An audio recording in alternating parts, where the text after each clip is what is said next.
பீகார் மாநிலம் பாட்னாவில் மாணவர்கள் நடத்திய போராட்டத்தின் போது காவல்துறையின் லத்திச்சார்ஜை விமர்சித்த 6 வயது சிறுவன் ஆதித்யாவின் கேள்விகளால் அதிர்ந்த பீகார் அரசு. ஆகஸ்ட் 25ஆம் தேதி அன்று பாட்னாவில் பீகார் பப்ளிக் சர்வீஸ் கமிஷன் தேர்வு முறைகேடுகள் மற்றும் ஆட்சேர்ப்பு நடைமுறைகள் தொடர்பாக மாணவர்கள் தேர்வர்கள் போராட்டத்தில் ஈடுபட்டனர். காந்தி மைதானம் பகுதியில் இருந்து மாநில முதல்வர் இல்லத்தை நோக்கி பேரணி செல்ல முயன்ற போராட்டக்காரர்களைத் தடுக்க காவல்துறை தண்ணீர் பீரங்கி மற்றும் லத்திச் சார்ஜ் பயன்படுத்தியது. பலர் தடுத்து வைக்கப்பட்டதாக செய்திகள் தெரிவிக்கின்றன.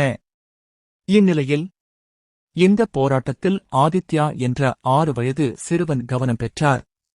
கையில் தேசிய கொடியுடன் போராட்டத்தில் கலந்து கொண்ட அவர் வேலைவாய்ப்பு மற்றும் மாணவர்களின் பிரச்சினைகள் குறித்து ஊடகங்களிடம் பேசிய பேச்சுக்கள் இணையத்தில் காட்டு தீ போல் பரவியது.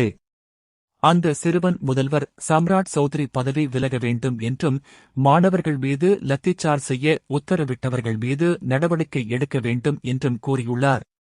மேலும் சமூக வலைதளங்களில் பரவிய வீடியோக்களில் காவல்துறையின் நடவடிக்கையை பற்றி சிறுவன் அச்சமின்றி கருத்து தெரிவிப்பதும் மாணவர்களுக்கு வேலைவாய்ப்பு குறித்த கேள்விகளை எழுப்புவதும் இடம்பெற்றுள்ளன.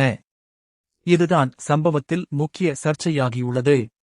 வைரலான ஒரு வீடியோவில் சில பெண் காவலர்கள் உள்ளிட்ட போலீசார் சிறுவனையும் அவரது தாயாரையும் போராட்டப் பகுதியிலிருந்து வெளியே அழைத்துச் செல்வது தெரிகிறது. இதையடுத்து சிறுவன் காவல்துறையால் கைது செய்து தடுத்து வைக்கப்பட்டார் என்ற தகவல் சமூக வலைதளங்களில் பரவியது. ஆனால் பீகார் காவல்துறை இந்த குற்றச்சாட்டை மறுத்துள்ளது.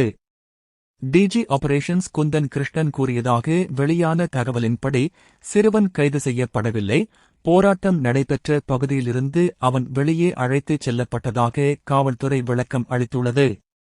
பொதுவாக அரசியல் அல்லது மாணவர் போராட்டங்களில் இளம் குழந்தைகள் நேரடியாக கருத்து தெரிவிப்பது அரிது. ஆனால் இங்கு 6 வயது சிறுவன் மாணவர்களுக்கு ஆதரவாகவும் மாணவர்கள் மீது தாக்குதல் நடத்திய காவல்துறையும் அரசையும் கண்டித்து கேட்கப்பட்ட கேள்விகளால் ஆளும் வர்க்கம் விழி பிதுங்கி நிற்கின்றன.